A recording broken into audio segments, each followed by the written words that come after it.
you very much. Thank you very much, Dr. Mulugeta, and all the participants here. And this is our friend's 39th session, and I request Dr. Mulugeta Zelelew, our presenter today, to introduce himself and then go to the presentation. Thank you. But do you hear me? Yes. I'm using the... Yes. Yeah, Yes, okay. we can hear. Yeah, it's clear. Yeah, fine. Just give me...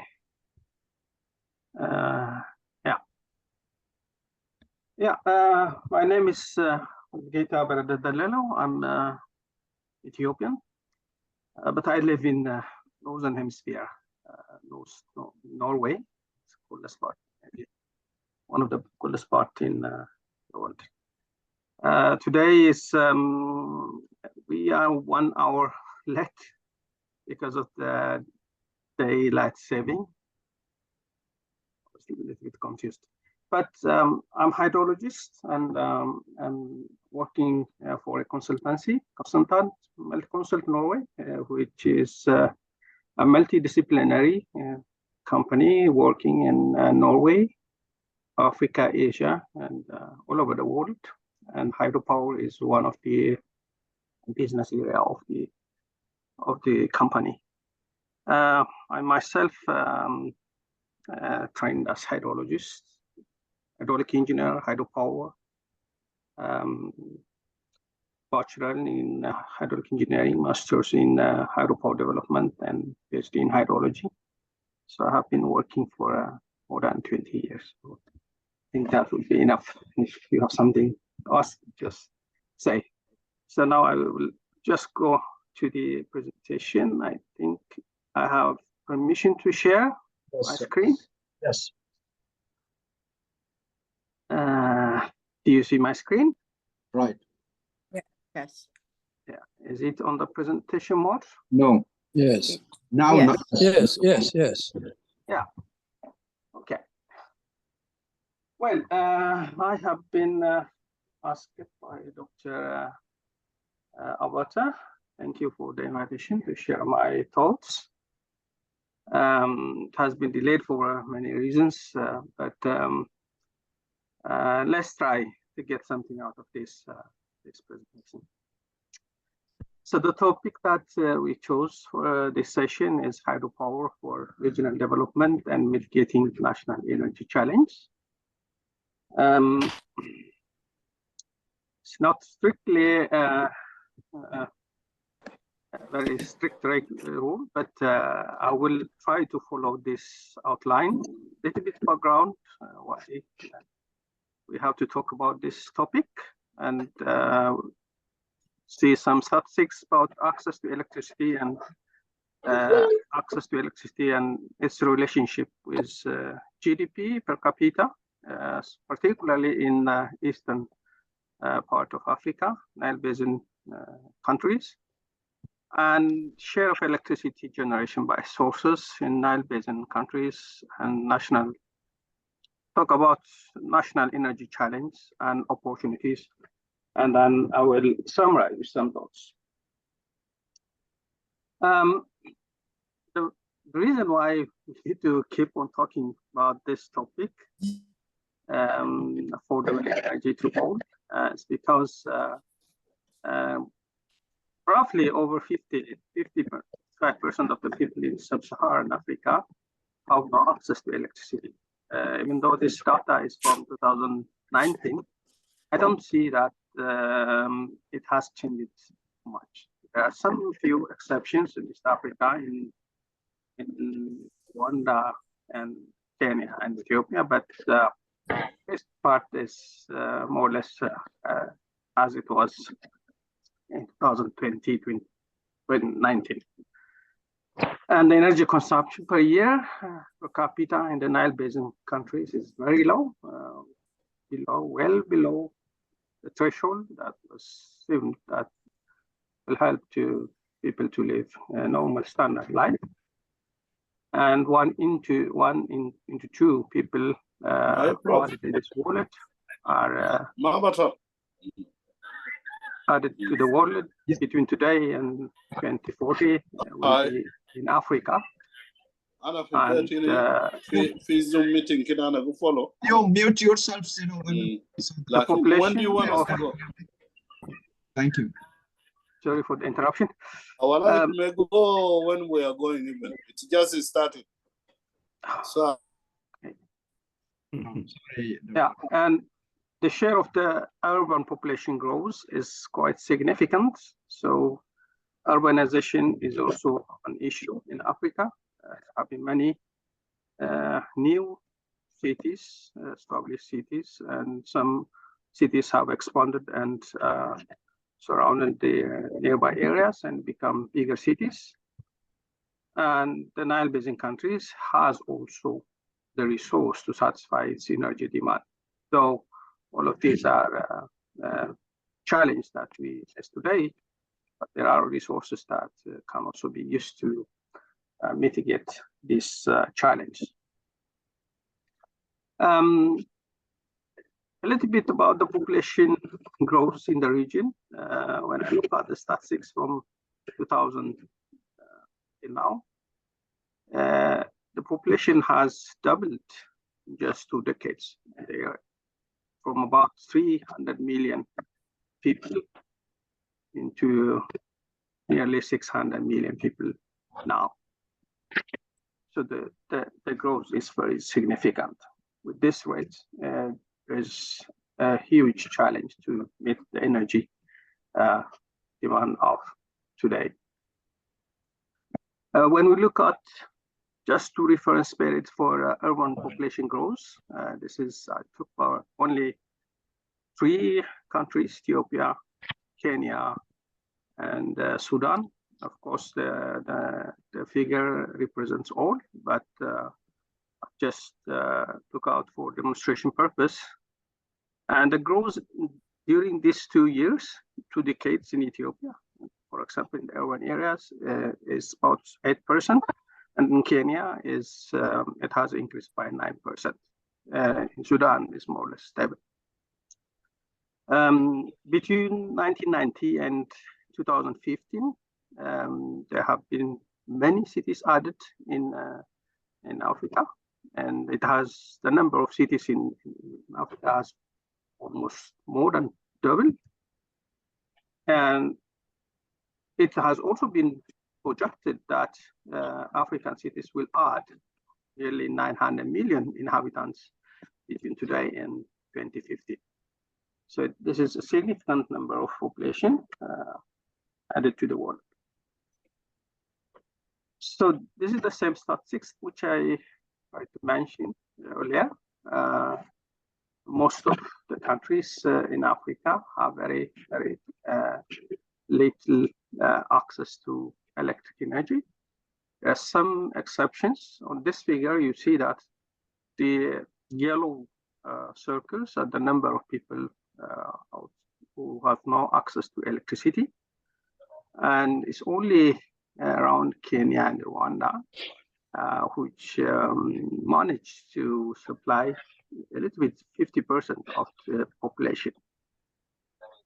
Otherwise, in Ethiopia, it's over 50%, but the number of people just still without grid connection are many, around 60 million. So in certain countries, more than 3/4 of the population do not have access to electricity.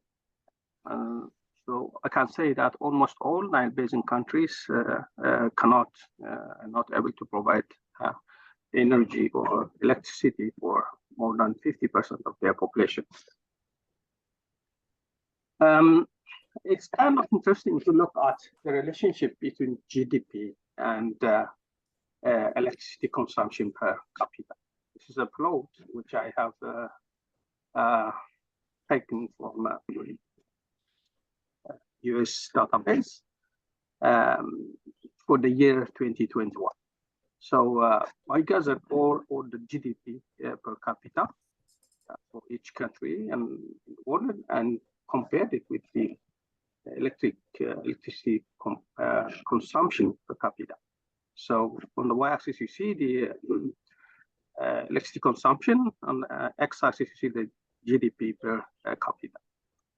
And the threshold 500 kilowatts hour is considered as the level of energy that could give you a standard way of living. So all these, the yellow dots, most of them are in Africa. So as you can see, all of them are not able to provide that level of threshold energy, which allow people to live or with a standard life. And above that are mostly the emerging economies and the developed world and the Western Hemisphere.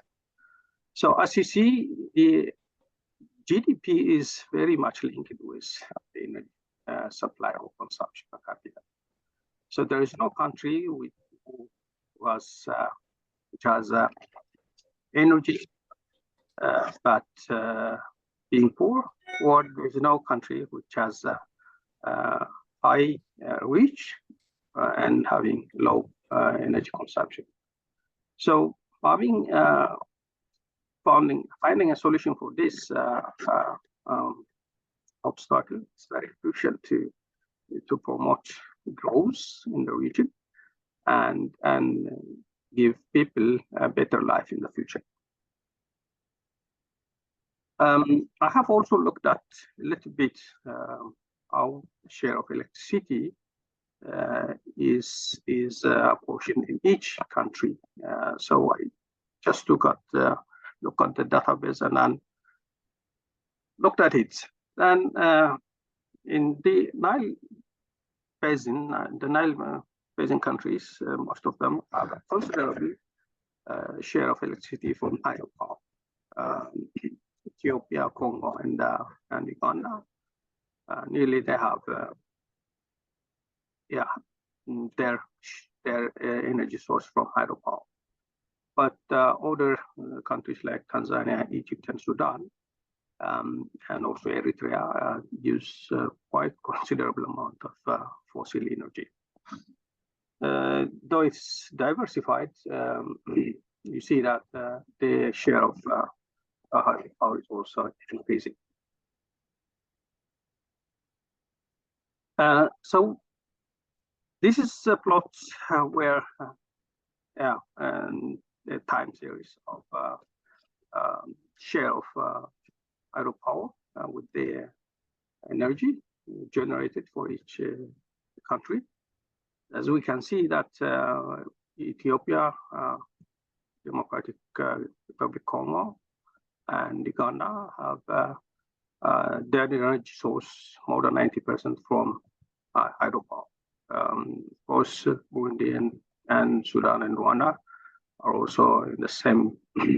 They get more than 50% of their energy source supplied from hydropower.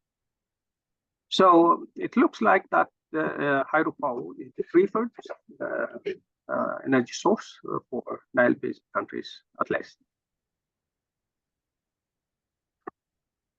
So what would be the challenge for the Nile-basin countries? Having looked at all this data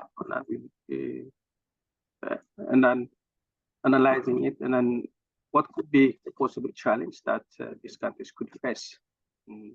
I have highlighted out some of the challenge to supply electricity coverage for the growing population, particularly for the faster growing urban population, and challenge to have a sustained economic growth. Though there is economic growth in the region in general, the growth is not sustained.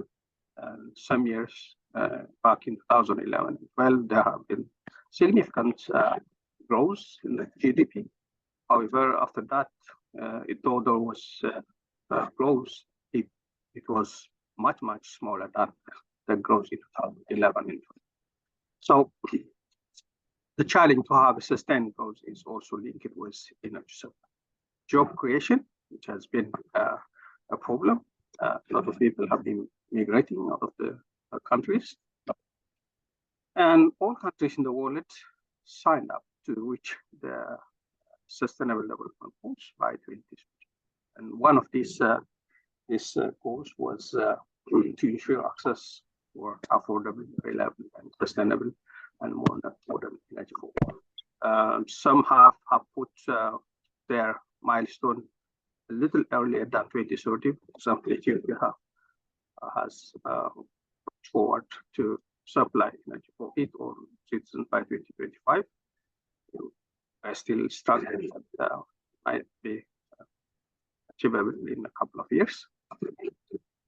And it has also indicators how we can measure whether people have access to affordable, reliable, sustainable, and modern access to electricity and access to clean fuel for cooking, increase global percentage of energy, double the improvement in energy efficiency, promote access technology, investment in clean energy, expand and upgrade energy services for developing countries. So all this, apart from supplying affordable energy, it will also create a lot of jobs.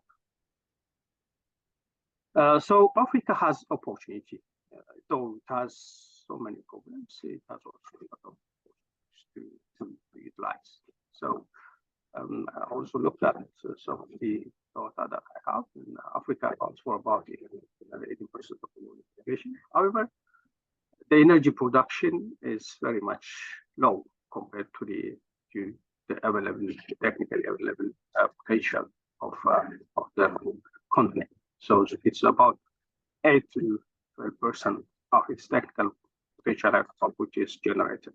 So it's a huge amount of energy which is not tapped yet. So it's also clear from the outlook that Africa had the opportunity to become a carbon emission-free continent. There's, I see it's there's error in the text, but I mean it is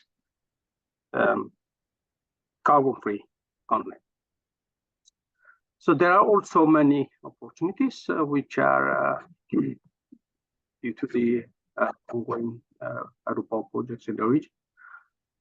Many hydropower projects have been studied and have been in the last 2 decades, and few of the studied hydropower projects are under implementation. The Inga Dam in DRC and some couple of hydropower projects in Uganda, and the GERD project in Ethiopia, and the Gilgil-Gibe 3 and 4 projects in Ethiopia are a few of the hydropower projects which could add a significant amount of energy to the region. I just took this example why the region has so much energy. It's because it's favorable climate for the hydropower. For hydropower generation, there are 2 factors that govern the amount of production. That's one of and sufficient gradient. The other part, the technological part, is still affects amount of generation, but the technology is always improving. So it will anyway affect all other projects in the same way. But the region has a fair amount of runoff, which could be which could supply our power plants for quite a long time, and the topography is very variable, which is somehow suitable for hydropower generation. So I just looked at the Ethiopian case, but it's also similar in Uganda. Congo has a lot of runoff, though it's very, very low height. It can still produce lots of energy, which could power up the whole continent.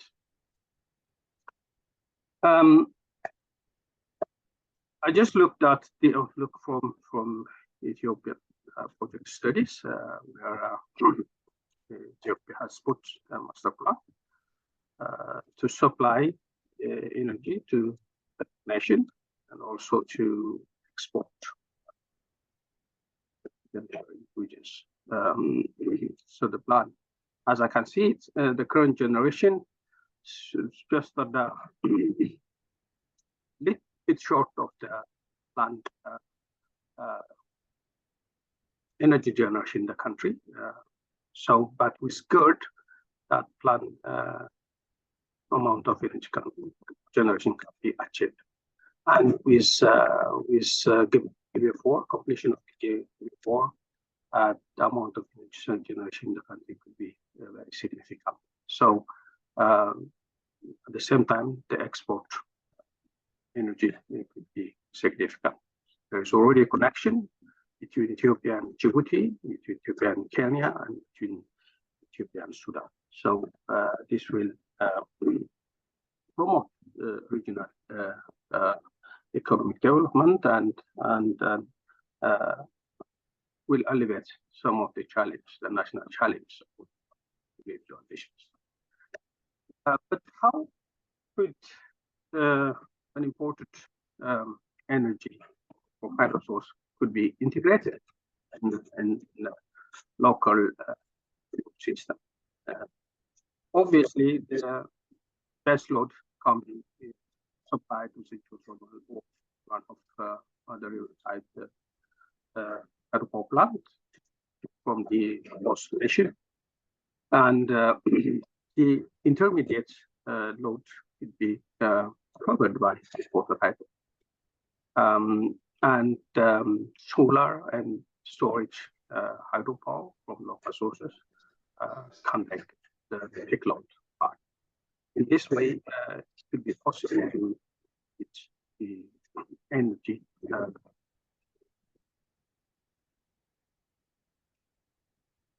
the region. This was inspiring picture from the report from the Wolde-Kirkos Congress, which was taken place in Addis Ababa 2017. So as you can see, this ambitious plan looks is very regional actors, both generation, utility companies, and management sector. So with the rapid expansion of cross-border grid interconnections, hydropower can be, could take opportunity for a greater share of the future connectivity in the region. There have been many, at least a couple of governing bodies trying to set up how energy can be transferred from each country, regions. So Eastern Africa, Africa Power Pool is one of that sort of, which could oversee the implementation of this regional power. Regional integration is a key to Africa's recovery effort and was considerable potential for economic growth with market and trade reforms. I just took this from the outlook from World Bank. It's very descriptive. So this could be an opportunity for Africa to get out of poverty, at least to reduce the poverty level as we from now. And the summary, the hydropower sector supplying energy to the people, to the needs, to the manufacturing sector, will provide a lot of jobs. This will have effect on poverty reduction.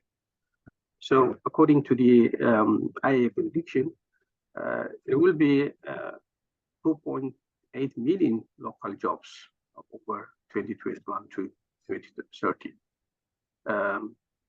If the implementation of plants in the region is going through.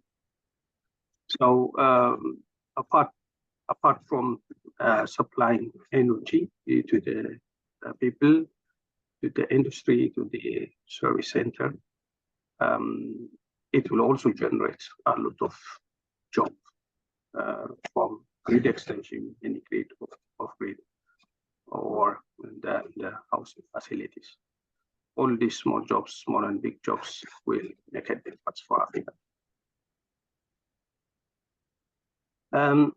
I'm back to the same originally where I started, because this is the main message of the show.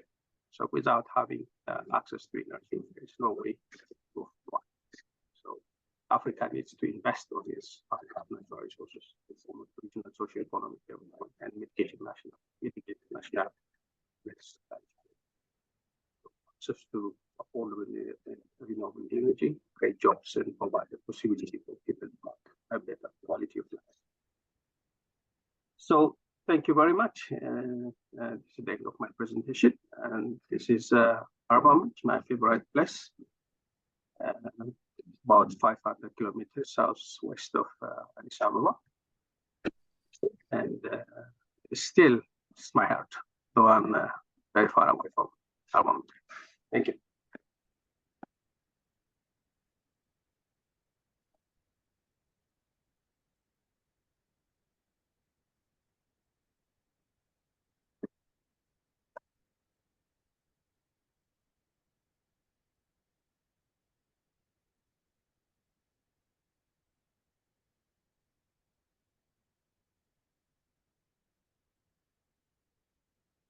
Are we active? I don't hear you, Dr. Awata. I'm sorry. You're muted. You are muted, Dr. Awate.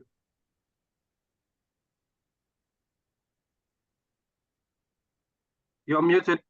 I am muted. Nobody knows, sign language or lip reading. Okay.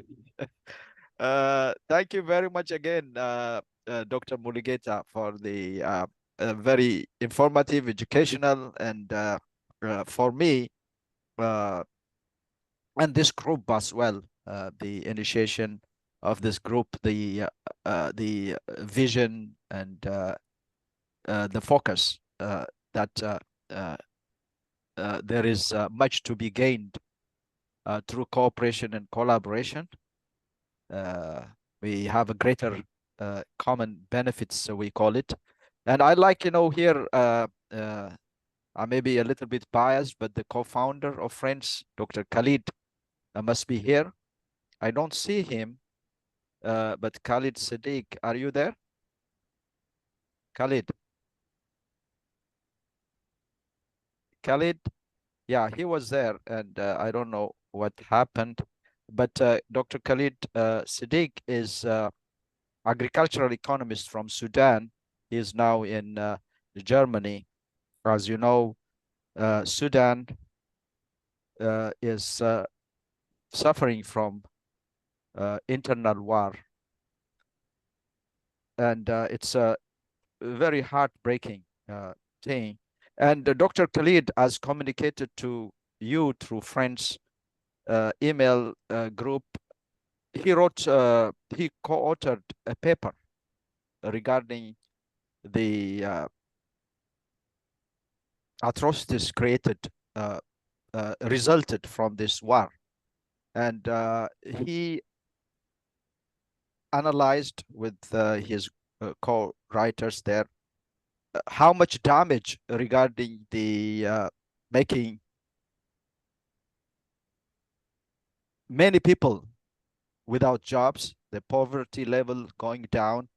And so if you are interested, you just shoot me an email so I can send it again, the paper. It's a very recent one.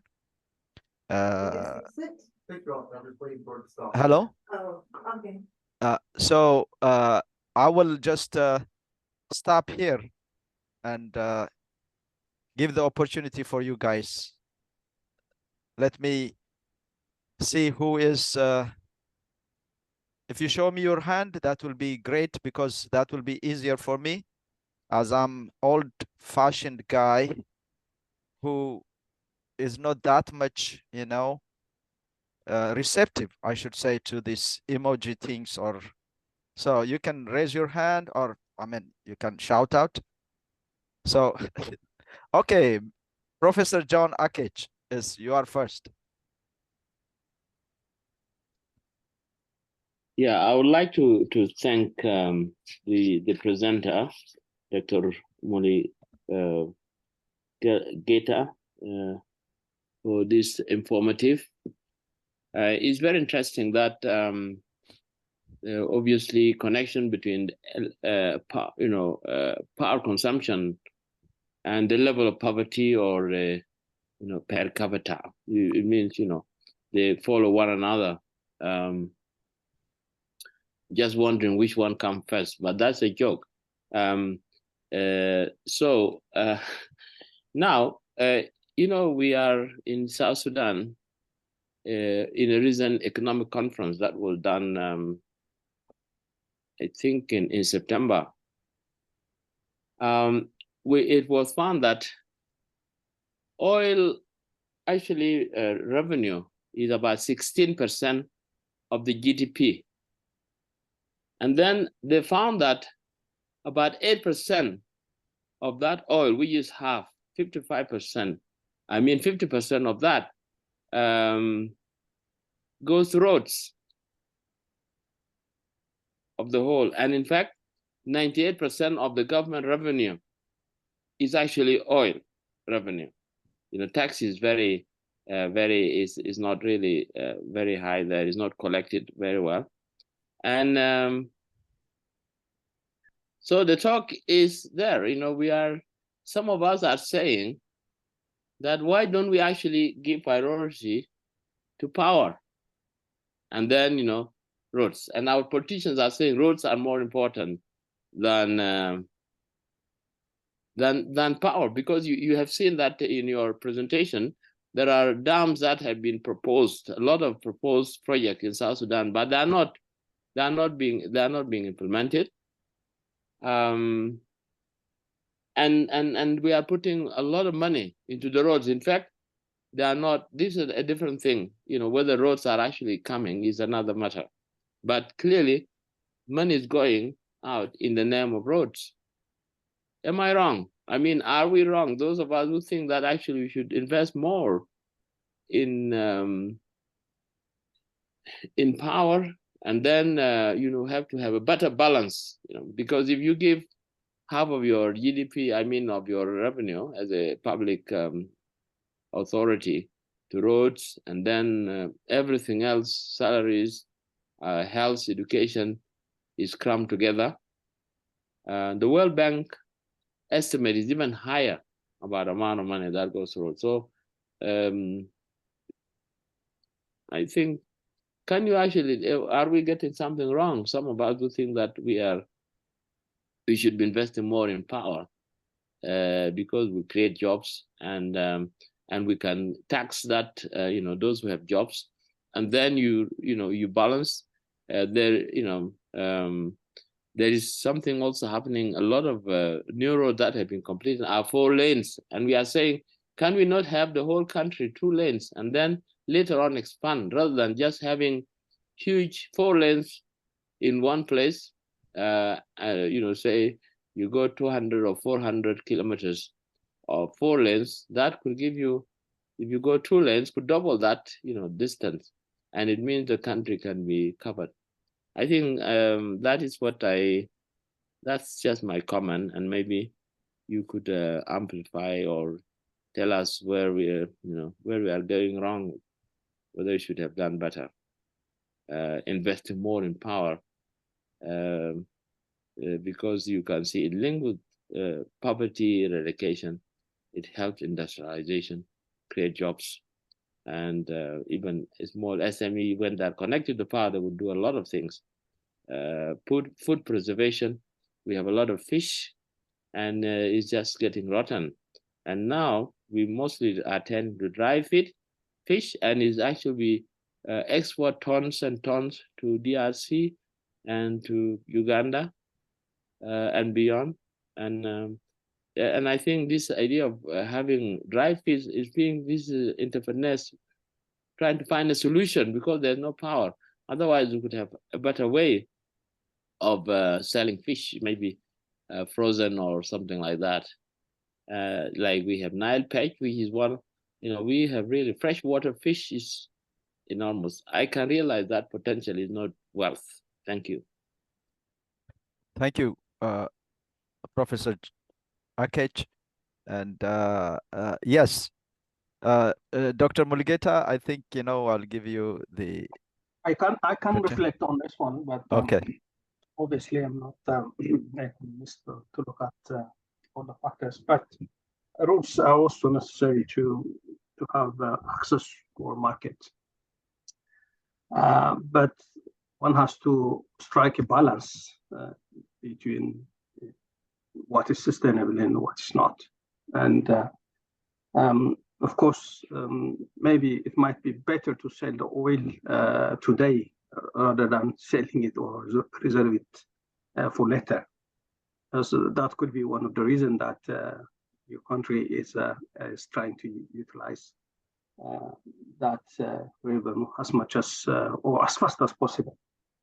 But having only road cannot create jobs, because you need to have access to the market, and you need to have generate currencies. For that, you need to have energy. But if there is a balance, if balance is maintained between using or developing roads and other infrastructures like hydropower, could even give a better growth for the nation. Yes. Anybody else? Or once one person I can give to comment or add some thing, here with the discussion point here. Otherwise, we'll go to Sahar, and then we'll go to Mr. Lawrence Freeman in that order.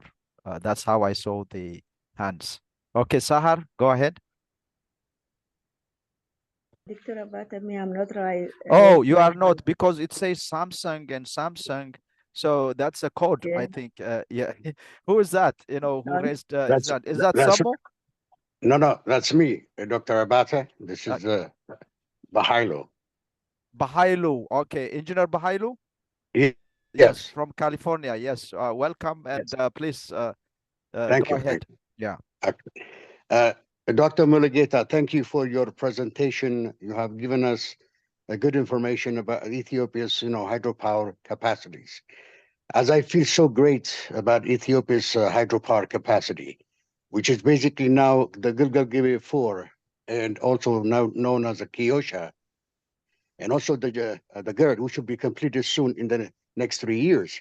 Our hydropower capacity will be exceeding more than 10,000 megawatts.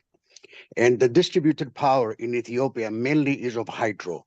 That can exceed more than 90%. That worries me a little bit, because when you have such a distribution, as you know, water comes and goes, and we may have a problem moving forward. So how do you see Ethiopia has to neutralize the issues concerning this? So having one distributed energy system above 90%, so that we don't get into some problems moving forward. Thank you. Yeah. Well, as I can see, it is more than 95% share of hydropower for Ethiopia.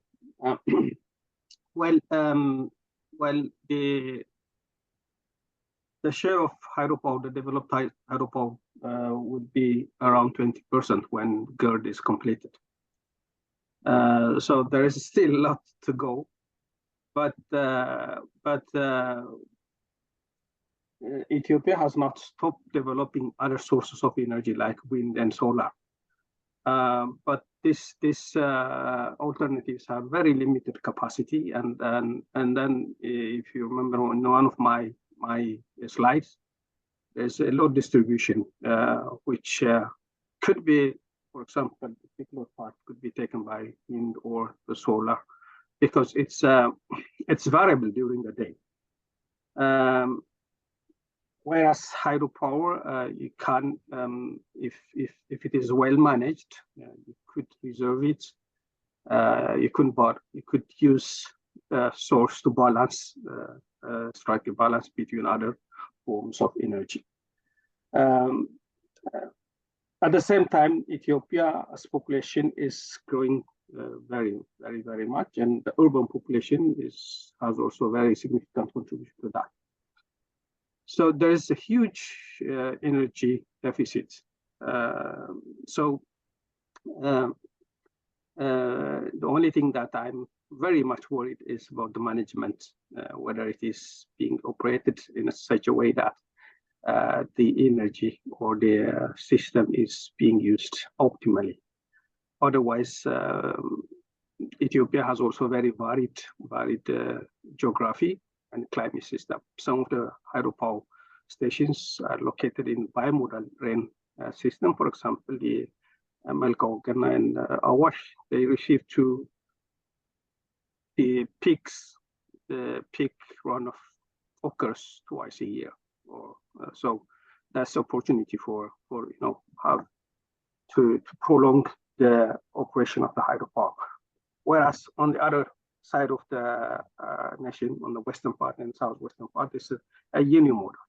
Obviously, much of the runoff comes during the rainy season from June to September. So in that case, one has to save a little bit of water so that it can be enough for the whole year.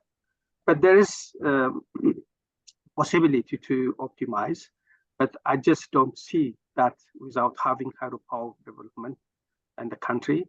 I just don't see that it is not possible to satisfy the energy demand of the nation, whether it is individual house units use or industry or infrastructure, healthcare or education.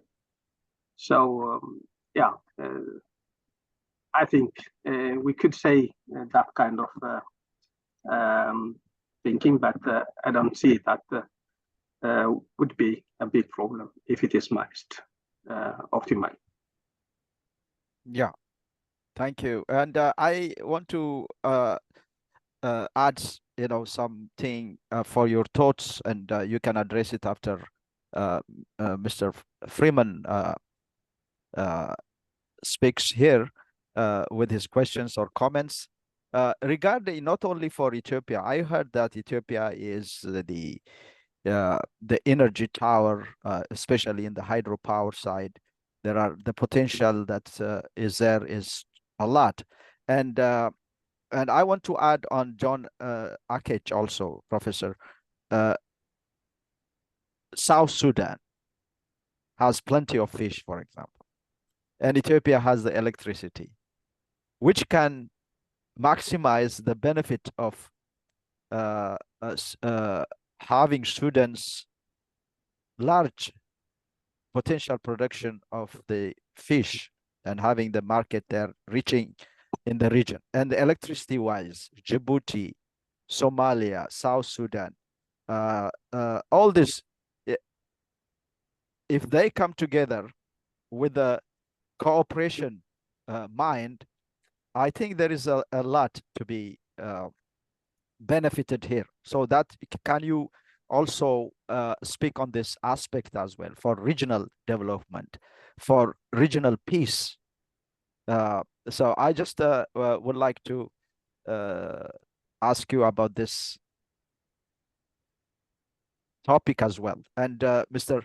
Freeman, I delayed your question, so I'm sorry here. No problem. Okay. Can you hear me okay? Yes. Very good. Thank you very much for the presentation and the opportunity to speak with you on these subjects.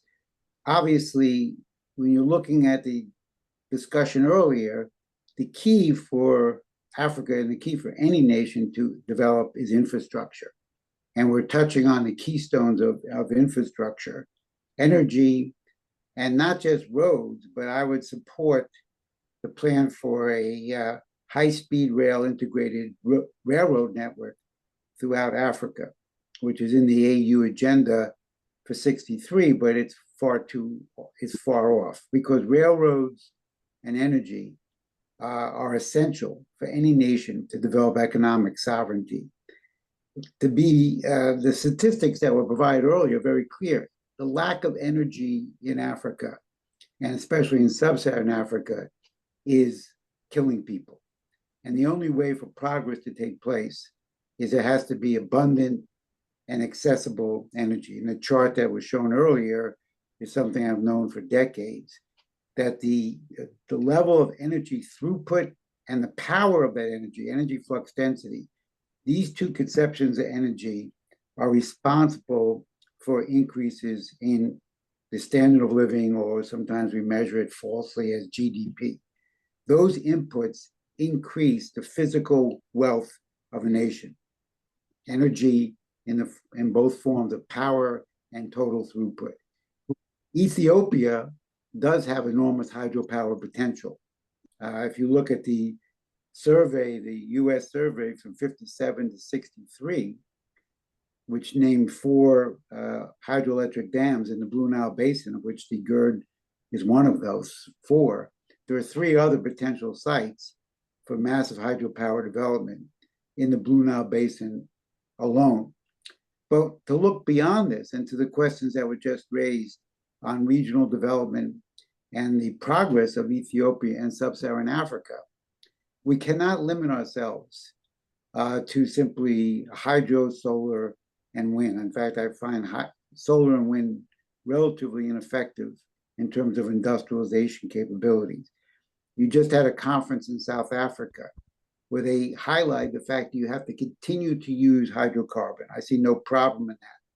When it's a question of people dying for lack of electricity, I would use every lump of coal, every liter of oil, and every cubic meter of gas to develop industry, to eliminate poverty, which the biggest cause is the lack of energy.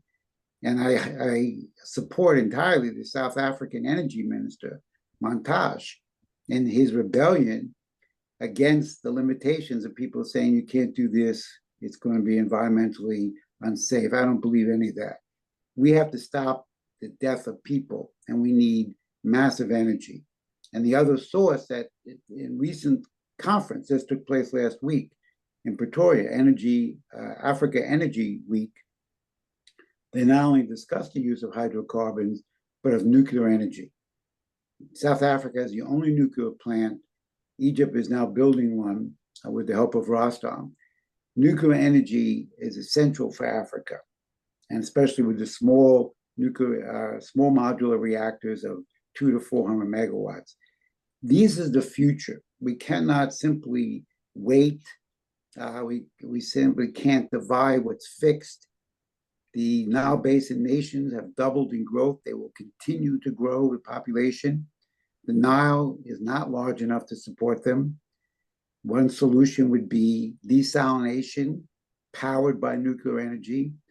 So we have to look to the future. We have to look to advanced technologies. We cannot accept the dictates and the confines of what we can use to develop our nations in Africa with their abundant hydrocarbon resources. And this is the key to regional development. As was mentioned, South Sudan, and Sudan as a whole before it split up, had the most arable land unused in the world, and it was never developed by the West.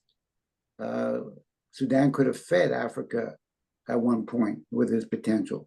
So using the energy from Ethiopia for Kenya, for Djibouti, for North Sudan, for South Sudan, and connecting by high-speed rail and other means of connectivity, this is the way to bring about peace. John Paul VI in 1967 said, the new name for peace is development. And that is correct. So I see Ethiopia with its neighbors can become a hub for economic development, eliminating poverty and hunger, and can lead and give guidance or aspiration to the rest of Africa to follow in the same footsteps. Yes. Thank you, Mr. Freeman. And I think, because of the time constraint, I will go to Mr. Applegate first, and then Dr. Lama, please. Okay, thank you very much for an interesting presentation. The one thing that stood out to me was that a number of projects have been identified and studied, but the number of projects being implemented are few. What's causing that constraint? Okay, that's a good question there. Dr. Lama? Thank you for the opportunity. Let me, okay, so that you can see my face as well. I think my comment and question addresses also the question just asked by Mr. Applegate. To start with, I thank Dr. Mulugeta for a very comprehensive presentation of a subject that's really huge, and thank you for the information. Coming to my point, and if I didn't hear you, but you have mentioned it, I apologize, Dr. Mulugeta, but I haven't heard you mention, whereas potential of hydro and its impact on development was stressed, the gap is not, or the reason for the gap is not, or how to close the gap and make a successful use or implementation of hydro to alleviate this connection between energy and development was not made. And the last question also, the last questioner asked the same thing. If there are so many potential for hydro and it's key for development, then why isn't there that development? And in my view, and having spent all my life studying hydro water resources and hydro development in particular, and having worked in the largest utility in the United States, PG&E, which is acronym for Pacific Gas and Electric Company, which has the largest hydro resources in the West and in America as a whole. The key problem for not implementing all these hydro potentials that Ethiopia has and anywhere else is that the initial investment for hydro is always the problem. It requires high investment early, and unless you take it for the full length of the economic life of the project, it's very hard to come by. And Ethiopia's problem from millennium and in our life or so has been, we couldn't find funders to our beautiful and potentially productive projects in the hydrosphere particularly. And even though there are international funding organizations like the World Bank, World International Fund, and so forth, they really are political organizations, and the political side and the economic side don't march in unison or in the same reasoning. And that, in my view, has been the problem. And Ethiopia, for the most part, not all of it, has funded the GERD project by personal contribution from personal income. And that is where we could make projects like that work. And if we want to continue developing the remaining potential in Ethiopia and elsewhere, there has to be a solution to the funding, making funding early available, although hydro projects do pay over their lifetime, and that makes them financially, fiscally feasible otherwise, and that should satisfy the concerns of the funding organizations, yet they don't get funded because of political reasons. I'm sorry, I had to take a little more time than probably I'm comfortable with dealing, but the subject is such, and that's my point and my question. And if Dr. Mulugeta has any opinion on what could be done to alleviate that problem, I would be very eager to hear, or anybody else. Thank you. Thank you, Dr. Lama. Dr. Mulugeta. Let me address some of the issues, and I will see how far we can go. I think I would start with your question, other comments, regional cooperation, and yeah. I have actually have presented or given some ideas, which is actually directly copied from the World Bank, where it says that regional integration is the way forward for Africa is to have regional integration. Or it's not physical or political integration; it is economical and advancing the common issues, social and economic issues together. So one way of doing is interregional or inter-country trading. One of it is hydropower, of course. So if we have such a good plan, and this by and large will promote mutual interest or mutual interest between countries, and the trust will be very high, and then this will also have a lasting impact on regional stability. So instead of having only working independently, the regional integration or cooperation in terms of economy or trade will certainly promote the stability of the region. That's one aspect of having hydropower as an element to, or as a catalyst to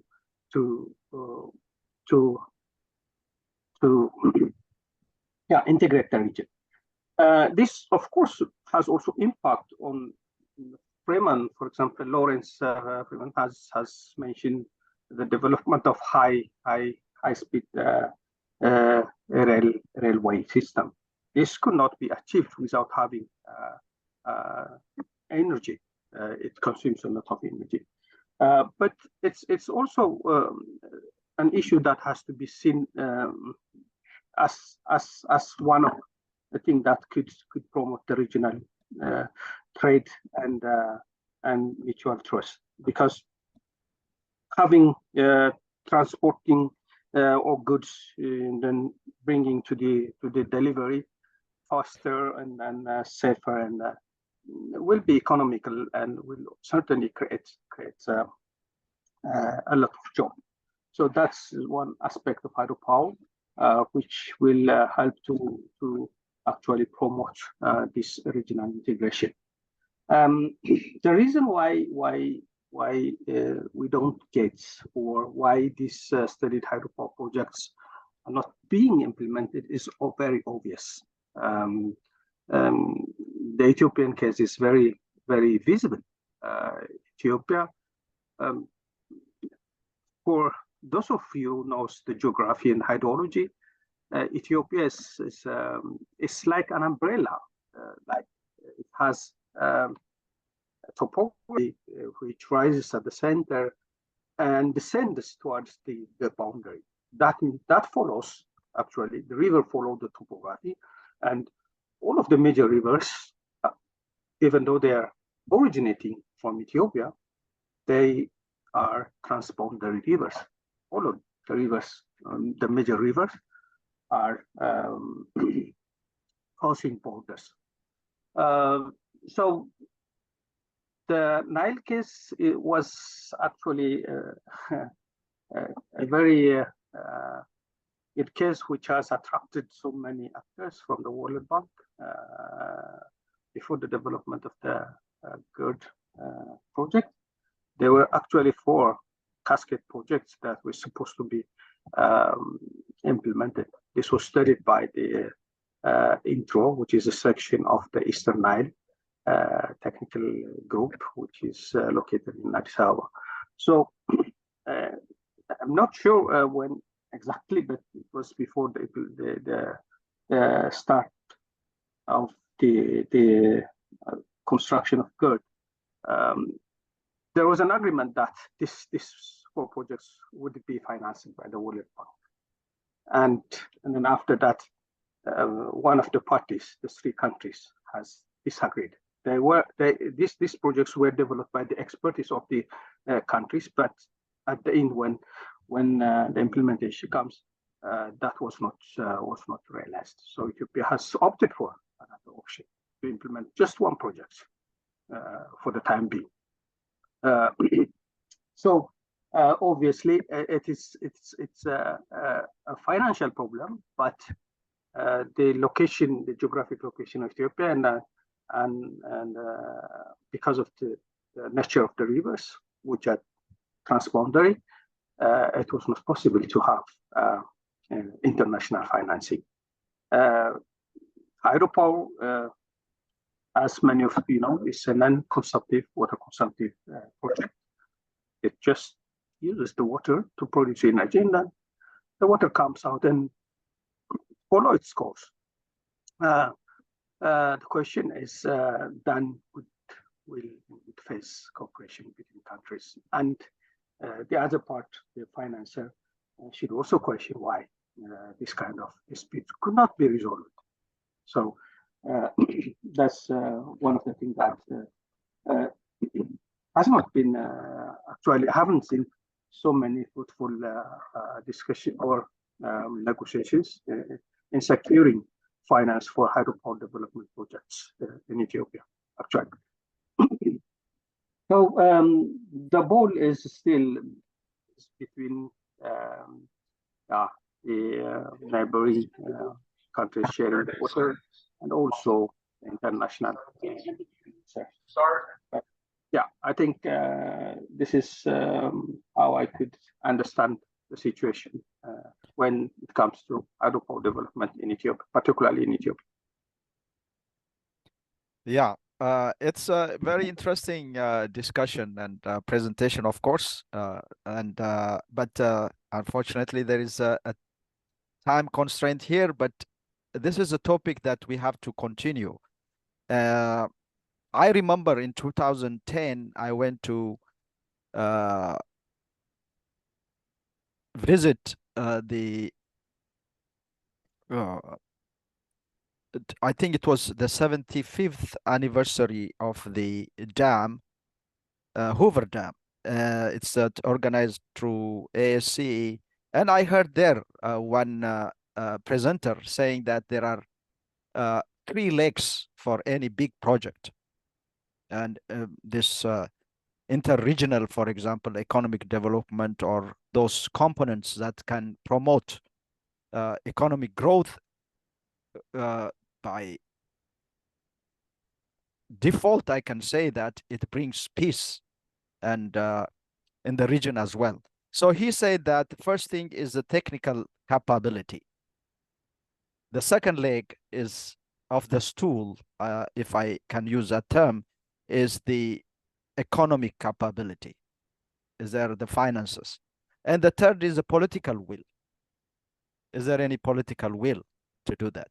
So what I see in the region here, there is some very essential item, which is plenty in some part of the region, like Dr. Akech said, fish, for example, and energy in Ethiopia.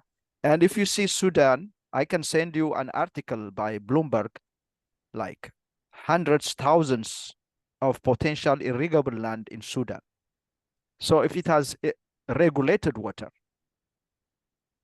and if the irrigation system is in place, it can feed not only Sudan, not only the region, but beyond also. And when you come to the Democratic Republic of Congo, it's an amazing potential for hydropower as well. So it is there, but I don't think there is a political will. One of the reasons we have this forum is the science and the fact should lead the politics, not the politics the other way around.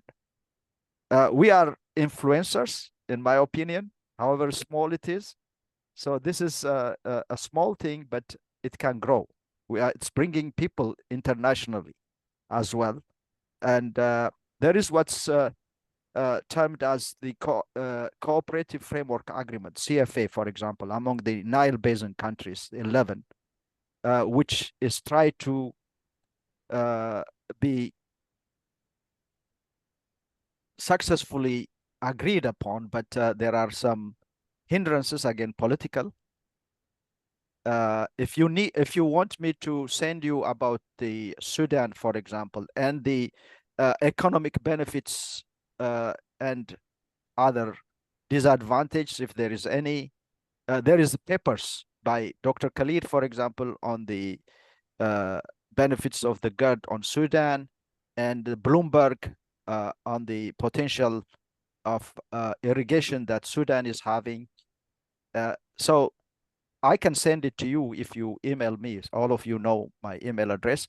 So the last question will be to my friend, Professor John Akech, and then I think we have to stop here, though we like to continue. So yeah, Dr. Akech. Mine is a comment on the partly it has been answered, about why projects have been proposed and they have not been implemented. I think also, for the countries involved, you talk about what you call technical capacity. I think it's also to do mostly about the experience of the civil servants and the size of civil service, and then the political will now to actually the civil service will actually come up with a plan,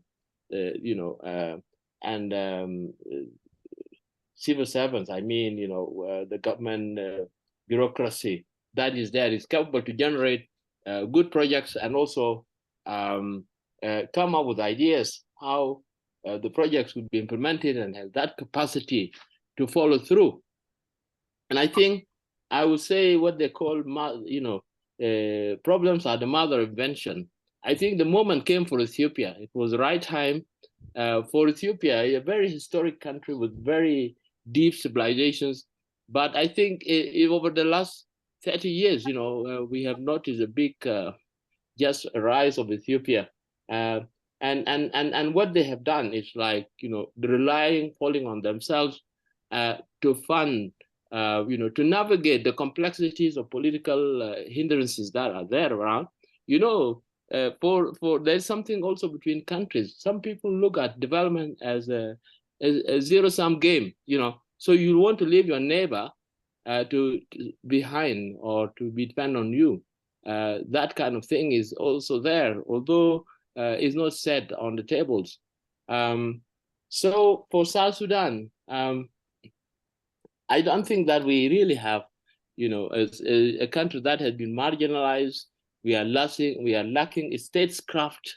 What is really needed for us to be able to have effective government and a government that is capable to conceive projects and follow them through and navigate the political complexities that are always around us.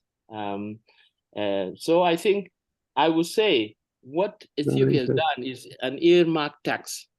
So, what you call, I would say that actually Ethiopia should continue to build its infrastructure depending on itself. So you move from GET and then you move to other, very interesting projects for your socio-economic, and others will actually be inspired to follow you.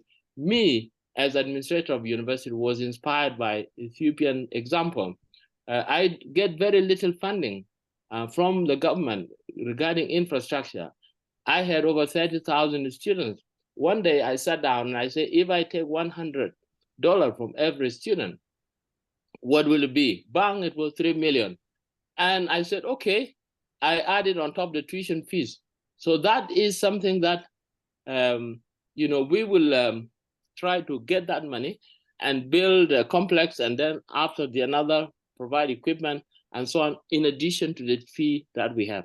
So I think it's something that Africa can do. In fact, taxation, you just simply put it like taxation is the one that builds these countries. And we should be able to collect enough amount of tax. I'm told that actually a country that is self-sustaining must collect at least 12% of 12.7% of the GDP. Then you are self-sustaining. And Ethiopia is doing that. I don't know whether you have seen that, maybe. And I think that's the way to go. And then the rest of the world will follow. Ethiopia is asserting itself. They will follow. They will come back quietly. And I think we are inspired by that example. So thank you very much for going too long. Thank you, Professor Akech. Yeah, and what we heard here is the possibility. Dr. Akech is telling us that it's possible. And I would like to put here my experience, my recent experience. I heard Mr. Lawrence Freeman as a keynote speaker at what was called the Bikila Award.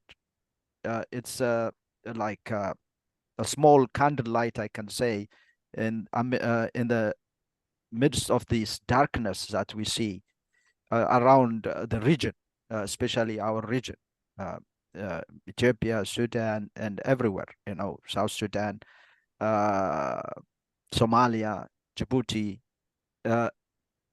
In this, when I went there, what I did was I flew with my wife to Michigan, where my son and his wife are there, and then we drove to Canada. We did this a number of times. Whenever I reach that checkpoint, I feel so jealous because I see lines of 18-wheelers there waiting to be allowed to go from United States to Canada, from Canada to USA. It's just flowing. That shows me that there is economic ties, there is cooperation there, and there is business, there is jobs created there. And why not between Ethiopia and South Sudan, South Sudan and Ethiopia, or Somalia? So the politics here, what I saw, is conducive to this economic growth together.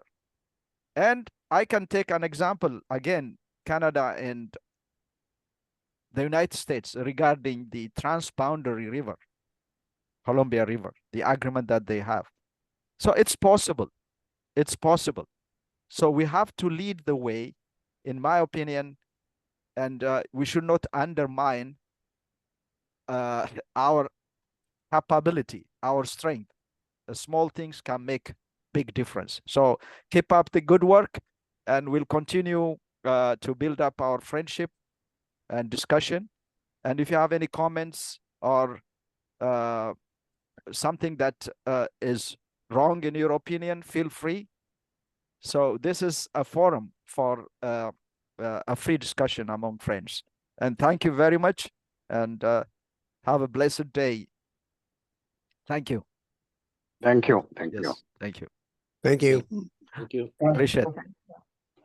Thanks, everybody. Thank you. Thank you. Very Yes. good discussion. Thank you. Thank you, Mr. Lord Freeman. Thank you, Abate.